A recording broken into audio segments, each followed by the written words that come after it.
14절에서 20절까지 말씀 번갈아 가면서 읽도록 합니다. 제가 먼저 읽도록 하겠습니다.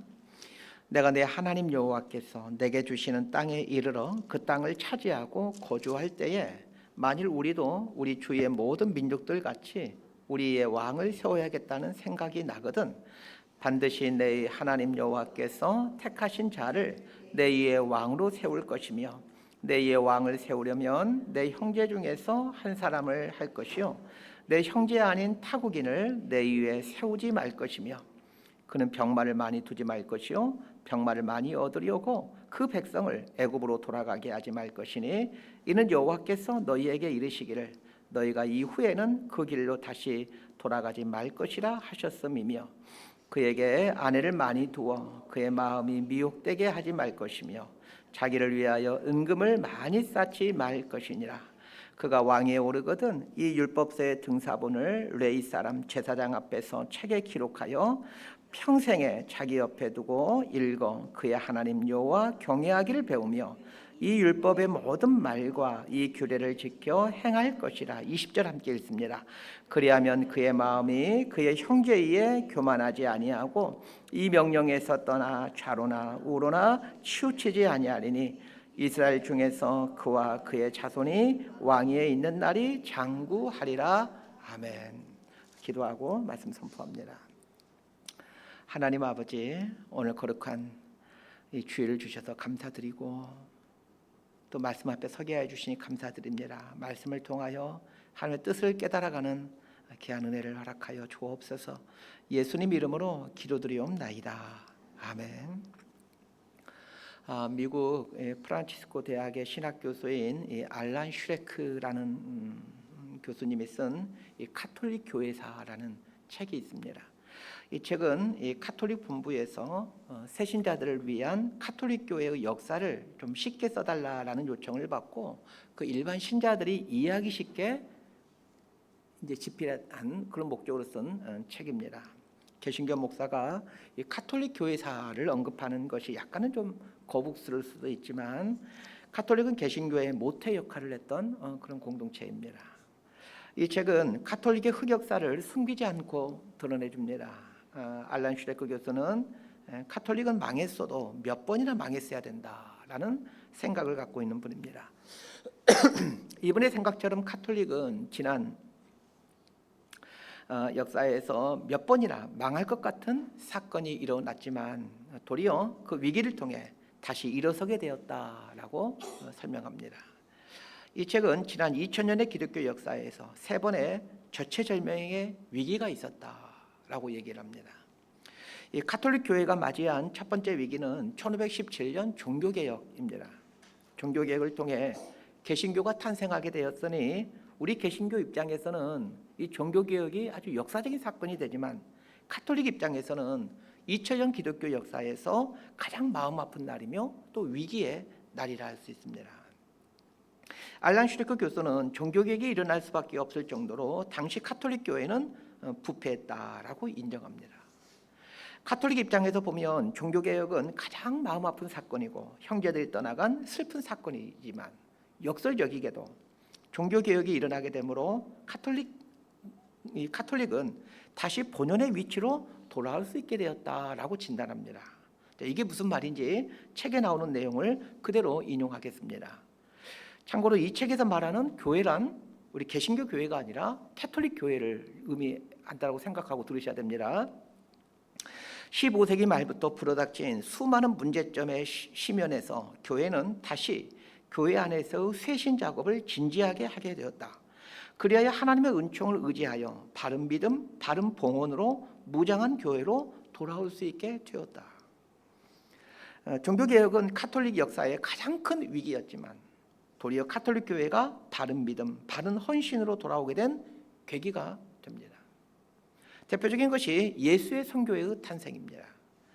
프란시스 자비에르 또 마테오 리치아 같은 선교사들이 예수의 소속의 선교사들인데 종교개혁이 일어나게 되므로 그 카톨릭 내부에서 예수의 선교회와 같은 이런 아주 복음적인 정말 예수의 정신을 간직한 이런 단체들이 이제 만들어지게 되는 거죠. 두 번째 위기는 1870년 이탈리아 군부가 이 교황령을 탈취하던 때입니다.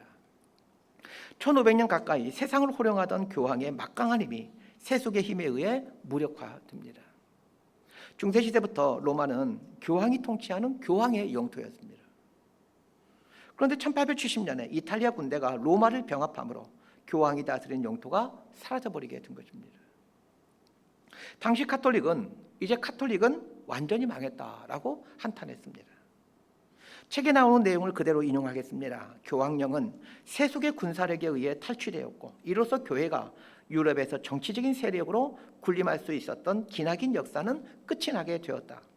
교회와 많은 신자의 눈에는 이런 교황령의 멸망과 입헌 정부의 등장이 비극으로 보였으나 실제로 이것은 하나의 축복이 되고 교회로서는 기회가 되었다.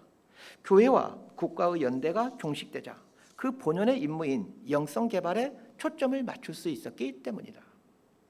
그 넓은 땅을 잃어버리게 되므로 교회의 본연의 임무에 충실하게 되는 계기가 되었다라는 뜻입니다. 세 번째 위기는 독재자 무솔리니가 교회의 땅을 축소시켰을 때입니다. 1929년 라테나로 조약을 통해 무솔리니는 교회의 땅을 현재의 바티칸으로 축소해버립니다. 바티칸이라는 작은 면적만 이제 교황령으로 허용했으니 카톨릭 입장에서는 쇠퇴하는 것으로 보여질 수밖에 없었습니다. 참고로 이 바티칸 시티는 세계에서 가장 작은 국가로 여의도의 한 6분의 1 정도 면적에 지나지 않습니다. 그러니까 아주 조그만 면적이죠. 이 부분과 관련하여 최근 이렇게 기술합니다. 이것은 교회로서는 커다란 은총이었다. 왜냐하면 이것이야말로 교회의 권위가 지상 왕국을 소유함으로써 주어진다는 생각을 했던 시대의 종말을 구한 것이기 때문이다. 교회는 다시 진정한 하나님의 나라가 무엇인지를 생각하게 되었다. 풀이하면 교황령이 여의도의 6분의 1 정도의 땅만 갖게 되므로 진정한 하나님 나라를 생각하고 추구하게 되었다라는 뜻입니다. 자, 이 세 개의 사건을 잘 생각해 봅시다. 인간적인 눈으로 보면 1517년 종교개혁 사건, 1870년 세속군부의 교황령 점령 사건, 1929년 무솔리니에 의해 교황령이 바티칸으로 축소된 사건은 카톨릭에게 아주 치명적인 위기의 사건들입니다. 그런데 깊이 들어가 보면 이 위기의 사건들이 도리어 교회의 본질을 되찾아가는 복의 기회였다는 것입니다. 교회에 있어서 교회의 본질을 회복하는 것보다 더 중요한 복은 없습니다. 교회의 규모가 커지고 교회의 영향력이 많아지고 교회의 재산이 많아지는 것은 겉으로 보면 복처럼 보이지만 진짜 복은 교회의 본질을 회복하는 것입니다. 그것은 성도 개개인도 마찬가지입니다. 무엇이 진짜 복인지를 알아야 하고 진짜 복을 소중하게 지켜갈 줄 알아야 합니다. 하나님으로부터 복을 받는 것 참 중요하죠. 그렇지만 받은 복을 지켜가는 삶은 더 중요합니다. 오늘은 이 하나님께 받은 복을 어떻게 지켜갈 수 있는가에 대한 이야기를 나누어 보려고 합니다. 자, 14절 말씀 함께 읽도록 하겠습니다. 시작. 내가 내 하나님 여호와께서 내게 주시는 땅에 이르러 그 땅을 차지하고 거주할 때에 만일 우리도 우리 주위의 모든 민족들 같이 우리 위에 왕을 세워야겠다는 생각이 나거든. 14절을 보면 내 하나님 여호와께서 내게 주시는 땅이라는 말이 나오는데 하나님께서 이스라엘에게 주신 땅이란 가나안 땅을 말합니다. 이스라엘 백성들에게 있어서 이 가나안 땅은 오늘 우리들에게는 복이라는 말로 바꿔볼 수 있습니다. 애굽에서 종살이하던 이스라엘 백성들에게 하나님은 가나안 땅을 차지하도록 해주셨고 그 땅에서 나는 소산물을 배불리 먹게 해줍니다. 이스라엘 백성들에게 가나안은 복 중의 복, 가장 큰 복입니다. 하나님은 이스라엘 백성들이 가나안의 복을 지켜가기를 원하십니다. 그리고 이스라엘 백성들 역시 가나안의 복을 지키고 싶어하는 것은 당연한 일입니다. 하나님이 주신 가나안의 복을 잃게 되는 가장 일반적인 경우는 다른 나라의 침략을 받아 가나안 땅을 빼앗기는 것입니다. 당연히 이스라엘 백성들은 다른 나라로부터 가나안 땅을 지킬 수 있는 방법이 무엇일까 고민하게 됩니다. 가나안의 복을 지키기 위해서는 가나안을 지킬 수 있는 군대가 있어야 됩니다. 그런데 군대가 있는 모든 나라에는 왕이 있죠. 문제는 이스라엘은 왕이 없다라는 것입니다. 모세를 통해 애굽을 탈출하게 되었는데 모세는 하나님의 대리자이지 왕이 아닙니다. 모세 사후에 여호수아가 모세의 뒤를 잇게 되는데 여호수아 역시 왕이 아닙니다. 여호수아 사후에 사사들이 등장하죠. 사사는 다른 나라의 압제에서 이스라엘을 건져내는 역할을 하는 사람이지 왕이 아닙니다. 이렇게 오랜 시간 동안 이스라엘은 왕이 없었습니다. 모든 나라들은 왕이 있는데 이스라엘은 왕이 없었습니다. 왕이 없으니 군대가 없습니다. 이스라엘 백성들이 왕을 세우고 군대를 조직하고자 했던 출발점에 이 가나안의 복을 지키고자 하는 동기가 있습니다. 가나안 땅을 지키기 위해서는 우리가 왕도 있어야 되고 군대도 있어야 되겠다라고 생각하게 됩니다. 자, 오늘 본문을 보면서 하나님께서 나에게 주신 복을 잘 지켜내야 되겠다라는 생각이 들었습니다. 그러면서 내가 지켜야 될 그 하나님의 복이 무엇인지를 생각해 봤습니다. 가장 큰 복은 하나님의 자녀가 된 복입니다. 그런 면에서 가장 신경 써서 지켜야 될 복은 하나님의 자녀된 복입니다. 하나님의 자녀된 복, 또 복 중에 복이지만 교회 공동체를 주신 복도 있고 또 가정을 주신 복도 있고 또 자녀를 주신 복도 있고 주신 물질도 귀한 복입니다. 저는 하나님이 주신 복인 하나님의 자녀로 삼아주신 복도 지키기 위해 애쓰겠지만 교회 공동체의 복, 가정의 복, 자녀의 복, 물질의 복 이런 복들도 지켜내기 위해 힘쓸 겁니다. 여러분들도 하나님이 주신 복을 지켜내기 위해 힘쓰시기를 바랍니다. 이스라엘은 하나님이 주신 가나안의 복을 지키기 위해 왕을 세우고 군대를 조직해야 되겠다라고 생각했습니다. 사실은 하나님이 이스라엘의 왕이시기에 왕이 필요 없었고 하나님이 이스라엘의 산성이시기에 또 요새이시기에 군대가 필요 없었지만 그럼에도 하나님은 왕을 요구하는 이스라엘 백성들에게 섭섭해하시거나 책망하시지 않습니다. 하나님은 이스라엘이 장차 왕을 세우게 될 걸 말씀하시면서 그때 주의해야 될 사항을 알려주십니다. 하나님이 말씀하신 이 주의 사항은 하나님이 주신 복을 허무는 세 가지 방법과 또 그 주신 복을 지키는 방법 한 가지로 구성되어 있습니다. 오늘 설교 내용은 아주 간단합니다. 하나님께 주신 복을 허무는 방법을 알아서 주의하는 것이고 또 주신 복을 지키는 방법을 알아 그 주신 복을 지키는 것. 이게 오늘 설교의 핵심 내용입니다. 자, 먼저 다룰 것은 하나님께서 주신 복을 허무는 방법들이 있는데 그 허무는 방법이 뭐냐는 것입니다. 허무는 방법을 배우는 이유는 주신 복을 허물지 않도록 지켜가도록 하기 위함입니다. 자, 16절과 17절 말씀 함께 읽도록 하겠습니다. 시작. 그는 병마를 많이 두지 말 것이요 병마를 많이 얻으려고 그 백성을 애굽으로 돌아가게 하지 말 것이니 이는 여호와께서 너희에게 이르시기를 너희가 이후에는 그 길로 다시 돌아가지 말 것이라 하셨음이며 그에게 아내를 많이 두어 그의 마음이 미혹되게 하지 말 것이며 자기를 위하여 은금을 많이 쌓지 말 것이니라. 자, 오늘 말씀은 모두 왕에게 해주는 말씀입니다. 왕과 관련된 말씀이에요. 자, 이것은 우리에게 아주 귀중한 통찰을 줍니다. 왕이 어떻게 하느냐에 따라 하나님께서 주신 복을 지킬 수도 있지만 또 복을 허물어 버릴 수도 있다는 것입니다. 실제로 이스라엘 역사를 보면 왕이 어떻게 하느냐에 따라 이스라엘이 하나님의 복을 누리기도 하지만 주신 복을 허물어 버리기도 합니다. 자, 그런데 오늘 본문 앞에서 우리들이 저지를 수 있는 우가 있습니다. 오늘 본문은 왕에게 해주는 말씀인데 왕과 관련된 말씀인데 우리는 왕이 아니지 않느냐라는 것입니다.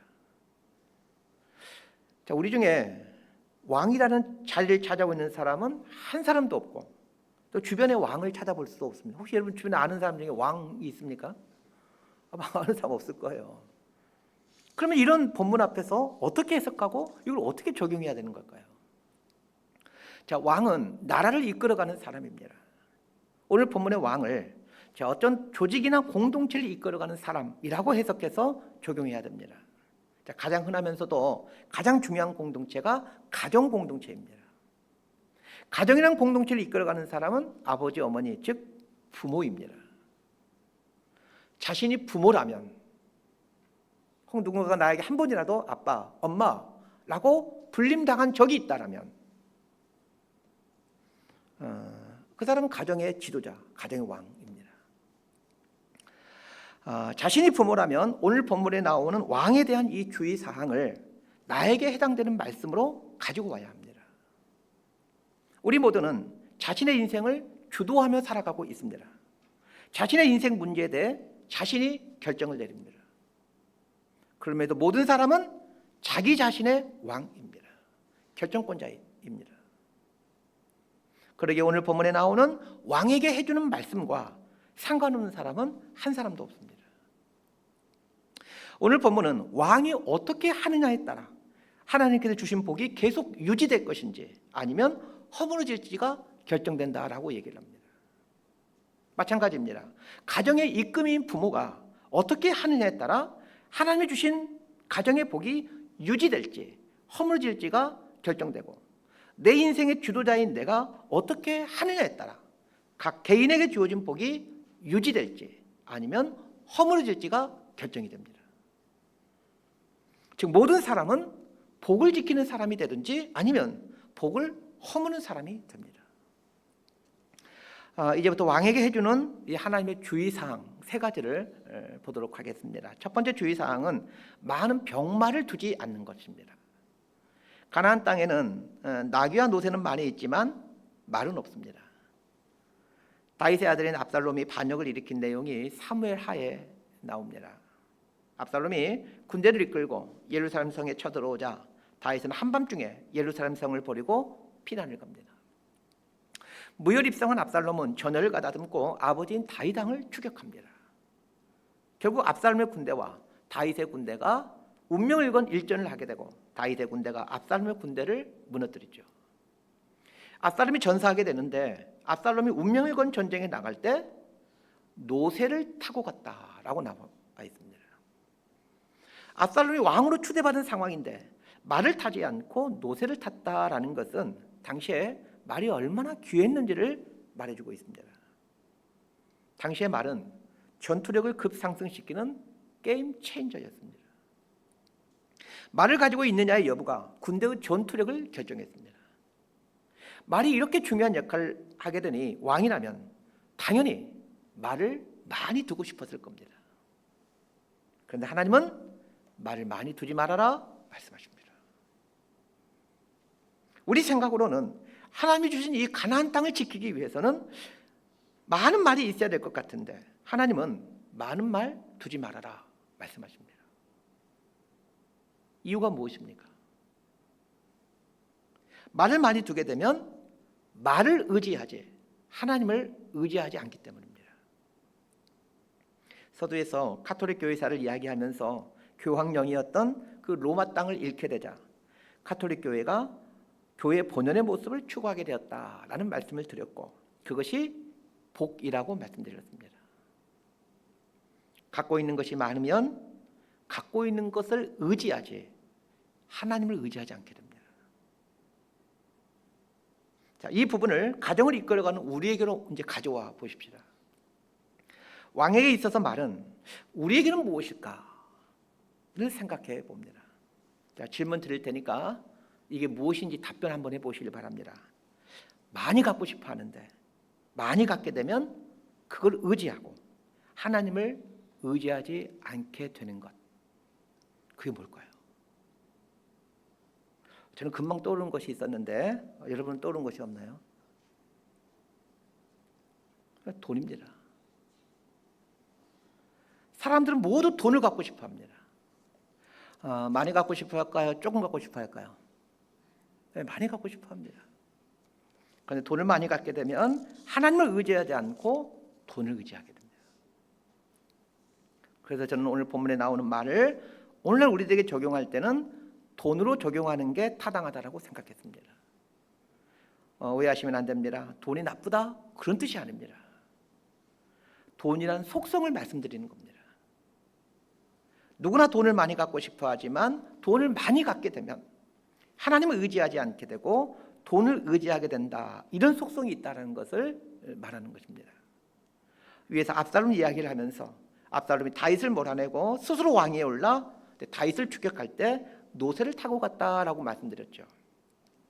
자, 그러면 다윗이 압살롬의 반역을 피해서 피난을 가게 되는데 다윗은 피난 갈 때 뭐 타고 갔을까요?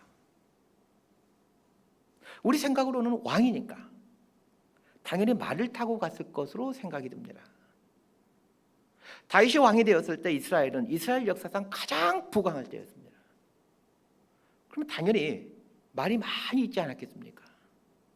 다윗이 피난 갈 때 어떻게 피난 갔는지를 보십시다. 사무엘하 15장 30절 말씀 함께 보겠습니다. 시작. 다윗이 감난산 길로 올라갈 때에 그의 머리를 그가 가리고 맨발로 울며 가고 그와 함께 가는 모든 백성들도 각각 자기의 머리를 가리고 울며 올라가니라. 다윗이 피난 가는데 맨발로 걸어갑니다. 왕이면 당연히 말을 타고 가야 되지 않겠습니까? 그런데 다윗은 걸어서 가는데 그것도 맨발로 걸어갑니다. 이런 걸 보면 다윗은 이스라엘의 이 부강한 나라가 되었음에도 오늘 말씀처럼 말을 많이 두지 않았던 것으로 보여집니다. 심지어는 사무엘하 8장 4절을 보게 되면 다윗이 전쟁에서 빼앗은 발의 힘줄을 끊어버렸다라는 말이 나옵니다. 나라가 그렇게 부강했어도 말을 많이 두지 않는 이유가 무엇이었을까요? 다윗은 알았던 것 같습니다. 말을 많이 두지 말아라 라는 하나님의 말씀에 담긴 그 깊은 의미를 알았던 것 같습니다. 하나님께서 다윗을 왜 그렇게 귀하게 여겨주셨는지, 내 마음에 합한 자이다, 왜 이렇게 칭찬을 해주셨는지 그 이유를 알 것 같습니다. 저는 오늘 본문에 나오는 말을 돈으로 바꾸는 게 타당하다라고 말씀드렸습니다. 말을 많이 두지 말아라 라는 말의 진짜 의미는 말을 의지하지 말아라 이런 뜻입니다. 말을 의지하지 말라라는 말은 지금 우리 식으로 바꾸면 돈 의지하지 말라라는 말로 바꿔볼 수 있습니다. 돈의 많고 적음이 문제가 아니라 돈을 의지하느냐가 문제입니다. 돈이 많아도 하나님 의지하는 사람이 있는가 하면 돈이 적은데도 돈을 의지하는 사람이 있습니다. 돈이 많아 돈을 의지하는 사람도 하나님의 주신 복을 지켜내지 못하지만 돈이 적은데도 돈을 의지하는 사람이라면 그 사람 역시 하나님이 주시는 복을 지켜내지 못하게 됩니다. 반면에 돈이 많이 있는데도 하나님을 의지한다라면 그 사람은 하나님이 주신 복을 지켜내게 됩니다. 그렇다면 우리가 훈련해야 될 것이 무엇인지 금방 알게 될 겁니다. 어떻게 하면 돈이 많이 벌 수 있을까? 이걸 훈련할 것이 아니라 어떻게 하면 하나님을 의지하며 살 수 있을까? 이걸 훈련해야 됩니다. 하나님을 의지하는 훈련을 하지 않은 채 혹여 돈이 많아지게 되면 그 사람은 당연히 돈을 의지하게 됩니다. 하나님 의지하는 훈련이 되어 있지 않는데 돈이 많아지는 것, 그건 큰 불행입니다. 주변에 그런 사람이 있으면 참 불쌍한 사람이구나 그렇게 말씀해 주시기 바랍니다. 그러니 하나님이 주신 복을 지키기 위해서라도 하나님을 의지하는 법 훈련하시길 바랍니다. 두 번째가 많은 아내를 두지 말라는 것입니다. 우리들 중에 많은 아내를 두고 있는 사람 혹시 있습니까? 부인이 한 10명 있으신 분 혹시 알고 있거나 혹시 여러분 중에 그런 분이 있습니까? 그래서 자칫하면 이 말씀 나와 상관없는 말이겠구나 라고 생각하기 쉽습니다. 그렇지 않습니다. 왕에게 많은 아내를 두지 말라고 했던 이유와 의도를 알게 되면 이걸 나에게 어떻게 적용해야 될지를 알게 됩니다. 하나님은 왕에게 왜 아내를 많이 두지 말아라 라고 말씀하신 것일까요? 아내를 많이 두게 되면 마음이 미혹당하기 때문이다 라고 그 이유를 오늘 본문에서 말씀해 주고 있습니다. 아내를 많이 두는 것이 핵심이 아니라 마음이 미혹당하는 것이 핵심이라는 것을 알게 되죠. 그러면 이 마음이 미혹당한다라는 것이 무슨 뜻인지를 알아야 되겠죠. 미혹하다라는 히브리어 단어는 슈어라는 단어인데 이 단어의 뜻은 옆으로 벗어나다, 방향을 바꾸다, 이탈하다 이런 뜻의 단어입니다. 마음이 미혹당한다라는 말은 마음이 길에서 벗어난다라는 뜻입니다. 마음이 길에서 벗어나는 것, 이게 마음이 미혹당하는 것인데, 자, 그럼 길이란 무슨 길입니까? 하나님께서 사람에게 부여한 길입니다. 사람은 이렇게 살아야 한다. 사람에게 알려주신 하나님의 길이 있습니다. 사람은 이렇게 살아야 된다는 것, 사람에게 알려주신 길, 사람은 이런 일을 위해 살아야 된다. 사람에게 보여주신 사명, 이런 게 길입니다. 모든 사람은 사명을 부여받고 태어납니다. 왕은 백성들을 돌보고 국가를 치리해야 되는 사명을 부여받습니다. 목사는 교회를 돌보고 성도들을 목양하라는 사명을 부여받습니다. 아비는 가정을 돌보라는 사명을 부여받습니다. 이렇게 모든 사람은 사명을 부여받습니다. 우리 생명이라는 우리 한자어 잘 쓰는 단어이죠. 이 생명이라는 한자를 잘 보십시다. 이 한자를 풀이하면 명령을 위해 산다라는 뜻입니다.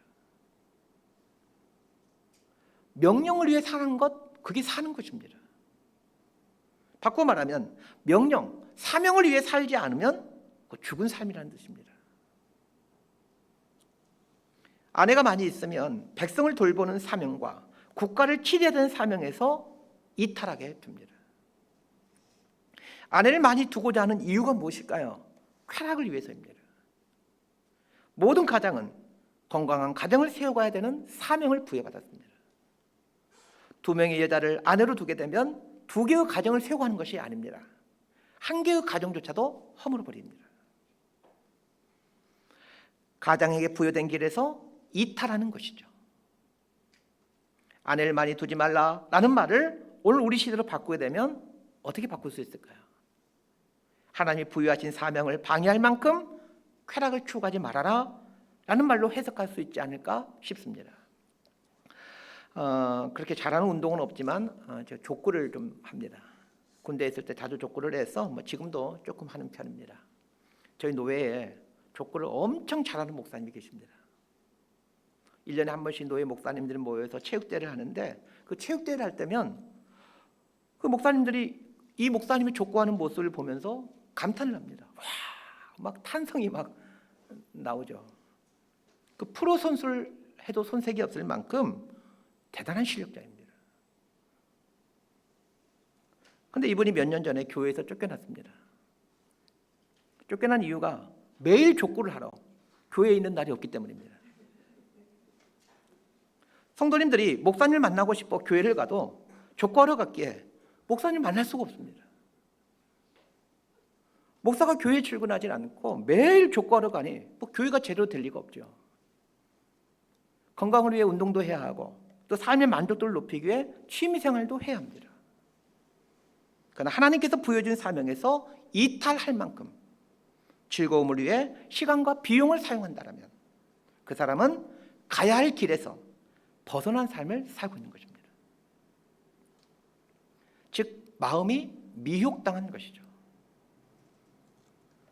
사람이 가야 될 길로 가지 않고 길에서 벗어나면 그 사람의 인생 끝은 파멸일 수밖에 없습니다. 아내를 두지 말라라는 말은 무엇을 인생 기쁨으로 여기고 살고 있는가를 돌아보라라는 말입니다. 하나님이 부여하신 사명을 이루어가는 것을 삶의 이유와 목적으로 두지 않고 즐거움, 쾌락의 삶의 목적을 두고 산다면 마음이 미혹당하는 삶을 살고 있는 것이고 마음이 미혹당하는 삶은 하나님께 주신 복을 허무는 삶이 됩니다. 자, 2번째 주의사항이었던 아내를 많이 두지 말라라는 이 말씀은 이렇게 바꿀 수 있습니다. 무엇을 인생 기쁨으로 여기며 살고 있는가라는 질문과 똑같은 말입니다. 이 질문 앞에서 한번 여러분 정직하게 답변해 보시길 바랍니다. 여러분은 무엇을 인생 기쁨으로 여기고 살고 있습니까? 3번째가 자기를 위하여 은금을 많이 쌓지 말라라는 말입니다. 자, 3번째 주의사항에서 중요한 것은 은금을 많이 쌓지 말라 이 말이 아니라 자기를 위하여라는 말입니다. 자기를 위하여 은금을 많이 쌓지 말라라는 말을 잘 보시길 바랍니다. 이 말의 반대말은 다른 사람을 위하여 은금을 많이 쌓아두라 혹은 하나님을 위하여 은금을 많이 쌓아두라 입니다.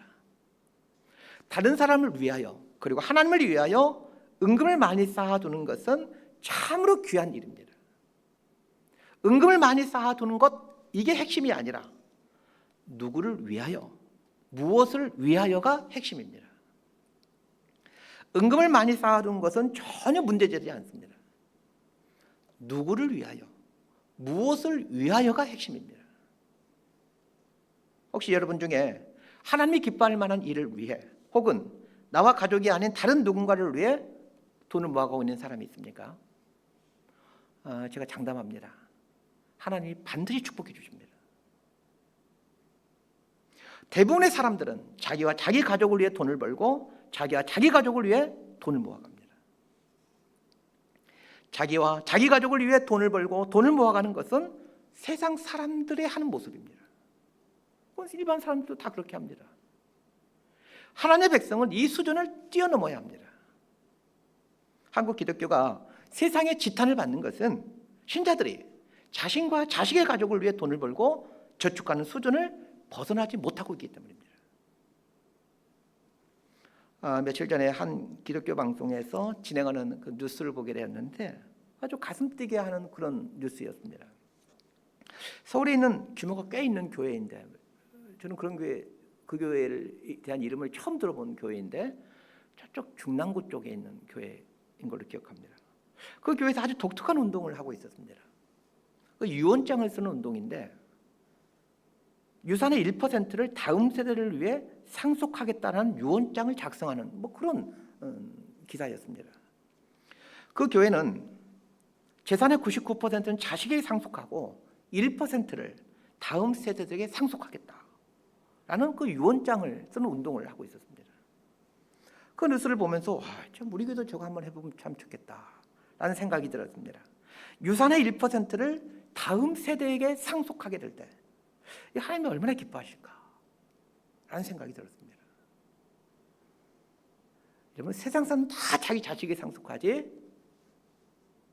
다른 사람을 위해 쓸 생각하지 못합니다. 그리스도인들 그렇다면 그 문제이지 않겠습니까? 자기를 위해서도 은금을 쌓아 놓아야 합니다. 하나님께서 말씀하시는 것은 너를 위하여도 은금 쌓아 놓아라. 그렇지만 다른 사람을 위하여도 은금을 쌓아 놓아라 라는 말씀입니다. 결국 세 번째 주의사항은 무엇을 위해 돈을 벌고 무엇을 위해 저축하느냐는 것입니다. 저는 우리 모두가 이 질문 앞에서 정직하게 답변했으면 합니다. 여러분은 무엇을 위해 돈을 벌고 무엇을 위해 돈을 저축하십니까? 세상 사람들의 답변은 나와 가족들을 위해 돈을 벌고 나와 가족들을 위해 저축한다입니다.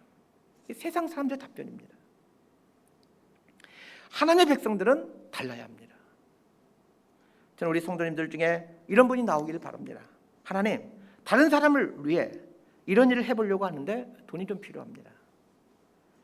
돈을 많이 벌 수 있도록 은혜를 주십시오. 선교사들 위해 이런 일을 해보려고 하는데 돈이 필요합니다. 돈을 많이 벌 수 있도록 은혜를 주십시오. 저는 정말로 이렇게 기도하고 정말 이것이 진심이고 본심인 분이 있다면 하나님께서 반드시 그 일을 할 수 있도록 돈을 벌 수 있도록 은혜를 주실 거라 믿습니다. 저는 목사이지만 돈 벌게 해달라고 기도하는 게 있습니다. 하나님, 아이를 학원 보내야 되는데 돈이 없습니다. 돈 좀 벌게 해주세요. 이런 기도한 적 한 번도 없습니다. 돈 없으면 학원 안 보내면 되지. 이게 하나님의 뜻이지. 이렇게 생각하지 이런 거 갖고 기도한 적 없습니다. 근데 제가 돈 좀 벌게 해달라고 기도하는 것 한 가지가 있습니다. 하나님, 그 은퇴 선교사들이 한국에 돌아와서 살 집이 없다고 합니다. 아주 비천한 삶을 살고 있거든요. 평생 선교지에서 복음을 위해 살았는데 한국 돌아와가지고는 아주 극빈층의 삶을 살아가는 거예요. 이거 하나님 나라에 합당하지 않는 모습 아닙니까? 저 그분들에 대한 마음이 있습니다. 그래서 기도합니다. 하나님, 저 그분들 위해 좀 집을 짓고 싶은데 돈 좀 주세요. 돈 좀 벌게 해주세요. 하나님께 들어주시라 믿습니다. 목사이기 때문에 돈 버는 게 한계가 있겠지만 아마 제가 못하면 제 자식들 통해서 그 일을 하실 거라 저는 믿습니다. 그래서 우리 아이들 참 잘 되겠다라는 생각 정말 믿고 있습니다. 지금까지 하나님이 주신 복을 이제 허무는 세 가지가 무엇인지에 대해서 살펴보았습니다. 이제부터는 그 복을 지키는 방법 한 가지에 대해서 살펴보려고 합니다. 18절에서 20절까지 말씀 함께 보도록 하겠습니다. 시작. 그가 왕위에 오르거든 이 율법서의 등사본을 레위 사람 제사장 앞에서 책에 기록하여 평생에 자기 옆에 두고 읽어 그의 하나님 여호와 경외하기를 배우며 이 율법의 모든 말과 이 규례를 지켜 행할 것이라. 그리하면 그의 마음이 그의 형제 위에 교만하지 아니하고 이 명령에서 떠나 좌로나 우로나 치우치지 아니하리니 이스라엘 중에서 그와 그의 자손이 왕위에 있는 날이 장구하리라. 하나님 주신 복을 지키는 방법은 딱 한 가지입니다. 하나님 경외하면서 하나님 말씀대로 사는 것입니다. 하나님 경외하면서 말씀대로 살기 위해 그 말씀을 읽는 거지, 말씀이 있는 그 자체가 하나님의 주신 복을 지키는 방법이 아닙니다. 말씀을 가까이 하고 말씀을 읽는 목적은 하나님의 뜻을 알아 하나님 뜻을 이루기 위함입니다. 하나님 뜻을 알아 하나님 뜻을 이루는 삶이 하나님 경외하는 삶입니다. 신자들은 종종 묻곤 합니다. 목사님, 하나님 뜻이 뭔지 모르겠어요. 여러분, 하나님 뜻 아는 것은 어렵지 않습니다. 오늘 본문에 보면 하나님의 뜻이 무엇인지 분명하게 말씀해 주고 있습니다. 위에서 하지 말라는 것 3가지 배웠죠. 병마를 많이 두지 말라. 이 말의 의미는 세상에 있는 것 의지하지 말고 하나님을 의지하라라는 말이었습니다. 이게 하나님 뜻입니다. 2번째가 뭐였습니까? 아내를 많이 두지 말라였습니다. 이 말의 의미가 하나님 맡겨준 사명에 충실하라. 즐거움, 쾌락의 인생 목적 두지 말고 하나님 기뻐하는 일에 마음을 두고 살아라 라고 말씀드렸습니다. 하나님 기뻐하는 것에 마음을 두고 살아라.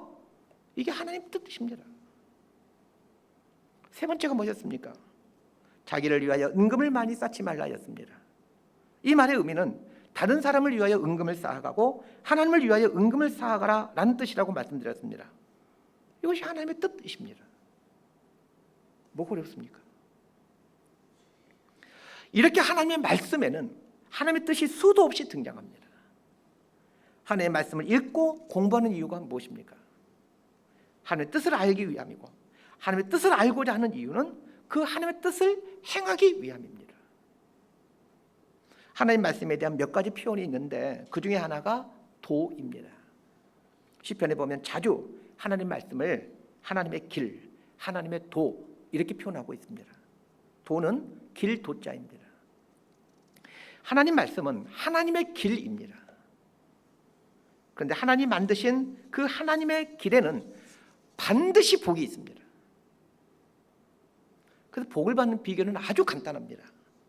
하나님 만드신 길을 걸어가는 것입니다. 또한 하나님이 주시는 그 복을 지키는 방법도 간단합니다. 하나님 만드신 길을 걸어가는 겁니다. 그런데 하나님 만드신 길이 어디에 나온다고요? 하나님 말씀에 나옵니다. 오늘 본문이 20절 하반절을 보시길 바랍니다. 이 명령에서 떠나 좌로나 우로나 치우치지 아니하리니. 하나님의 말씀을 가까이 하면 좌로나 우로나 치우치지 않는 길을 가지만 하나님의 말씀을 가까이 하지 않으면 좌로나 우로나 치우쳐, 즉 길에서 벗어나서 삶을 살게 된다는 겁니다. 하나님 만드신 길에서 벗어나게 되면 어떻게 될까요? 복은 하나님이 만드신 길에 놓여져 있기에 하나님 길에서 벗어나 살게 되면 어떤 복도 찾을 수가 없습니다. 심지어는 이미 받은 복도 지켜갈 수가 없습니다. 말씀 정리합니다. 지난 수십 년 신앙생활을 해오면서 그런 말씀을 가르친 일을 해오면서 깨닫는 것이 있습니다. 하나님의 말씀을 가까이 하며 살면 나에게 주어진 하나님의 복이 보여진다는 것입니다. 반대로 하나님 말씀을 멀리 하게 되면 나에게 주어진 하나님의 복이 보여지지가 않더라는 것입니다. 나는 왜 이렇게 복이 없을까라고 생각한다라는 것은 하나님의 말씀을 멀리하며 살고 있다는 뜻이에요.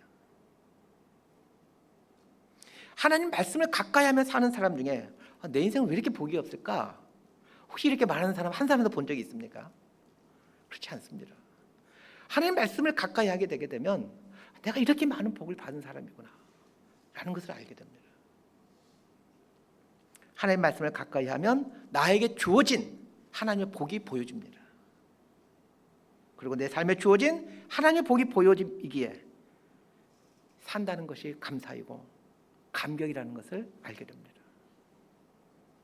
왕이 해야 될 유일한 한 가지를 말씀하셨는데 하나님 말씀을 평생에 자기 옆에 두고 하나님 경외하기를 배우는 것이었습니다. 하나님 말씀을 가까이 하면 나에게 주신 그 하나님의 복이 보여지게 되고 그 복을 지켜갈 수 있는 방법을 알게 됩니다. 우리 모두는 왕입니다. 각자의 인생을 주도하는 왕이고 각자의 가정을 이끌어가는 왕입니다. 왕에게 맡겨진 가장 중요한 일이 하나님이 주신 이 복을 지켜가는 것, 힘을 기억하면서 하나님이 주신 복을 잘 지켜나가는 저와 여러분 모두가 되기를 진심으로 소망하고 축복합니다. 기도하겠습니다. 하나님 아버지, 오늘 말씀 앞에서 우리 각자에게 던져진 질문 앞에 바른 답을 해갈 수 있기를 원합니다. 나는 돈을 의지하고 있는가? 하나님을 의지하고 있는가? 라는 질문을 자신에게 하고 이 질문에 바른 답변을 할 수 있게 되기를 원합니다. 나는 무엇을 인생 기쁨으로 여기고 살고 있는가? 라는 질문을 스스로에게 던지고 이 질문 앞에 정직하게 답을 해갈 수 있기를 원합니다. 나는 누구를 위해 또 무엇을 위해 돈을 벌고 저축하고 있는가? 라는 이 질문을 던지고 이 질문에 정직하게 답을 해갈 수 있기를 원합니다. 하나님이 주신 복을 지켜가는 유일한 방법이 하나님의 말씀을 옆에 두어 하나님 경외하는 삶을 사는 것임을 기억하며 하나님 말씀 속에서 하나님이 나에게 얼마나 많은 복을 주셨는지를 깨달아 감격하고 감사하는 삶을 살게 하시며 인생 마치는 날까지 이 주신 복 잘 지켜가는 믿음의 사람, 복의 사람이 되어갈 수 있도록 은혜를 내려 주옵소서. 예수님 이름으로 기도드리옵나이다. 아멘.